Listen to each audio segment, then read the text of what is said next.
was a marionette, I think. It had a big head.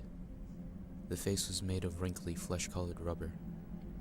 The eyes were gigantic, bulging white orbs with red pupils. The hair was black, made of some hard substance that didn't mesh with the rubbery head. The teeth were gigantic, pure white and capable of moving up and down.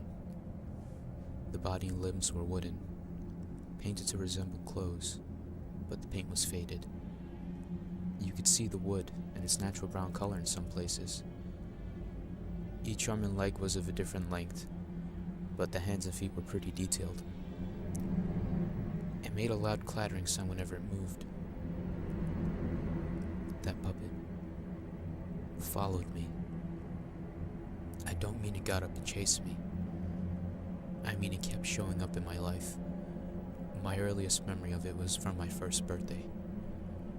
I obviously don't remember the full details of that day, but I remember my parents singing happy birthday and that puppet. I don't know what it was there for. I just remember it scared me to death and I couldn't stop crying. When I was able to talk, I asked my parents about it, and they said nothing like that had ever happened on my first birthday. They must have not thought about lying and making things easier for me. The next time I saw it, I was around 3. I was exploring a room filled with my old stuff. My parents had stored away and I found a calendar, but I don't remember the year. There was a photo for each month, but the only one I remember was October. That puppet was the image for it. I got scared and I ran out of the room. I told my mom and tried to show her the calendar so that she'd believe that the puppet was real, but I couldn't find it. The room had been very messy, and I'd ran out so quickly and knocked piles of stuff over. I guess the calendar got buried. I was 6 when it happened again. It was the middle of the night. I woke up from a nightmare I can't remember the details of. I was too scared to go back to sleep. So I went into the living room and I turned on the TV. An old black and white show on Nick at Night was ending, and that's when the commercial started. That puppet came on. It was dancing while loud music played.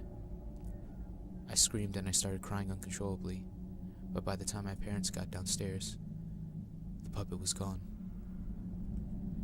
I didn't see the puppet for quite a while after that, but I kept having nightmares about it. When I was 15, I decided to try to track it down, using the internet to try to find information about the calendar, the short, anything. No one ever heard of it, but one day I got an instant message from someone who I'd never talked to before. The screen name was a random mashup of numbers and letters, but their avatar, it was a puppet. They IM'd me. Glad you still remember me. Then immediately signed off. They never contacted me or came online again. When I was 20, I was walking by a store that sold old toys and dolls, and in the front window, I saw the puppet. I went inside and I asked the clerk if he knew anything about that puppet's history, when it was made, where it was from, anything. He didn't. Said the puppet had just been sold to the store a few days ago. I could have it for $6. I wasn't sure what to do. It still scared me.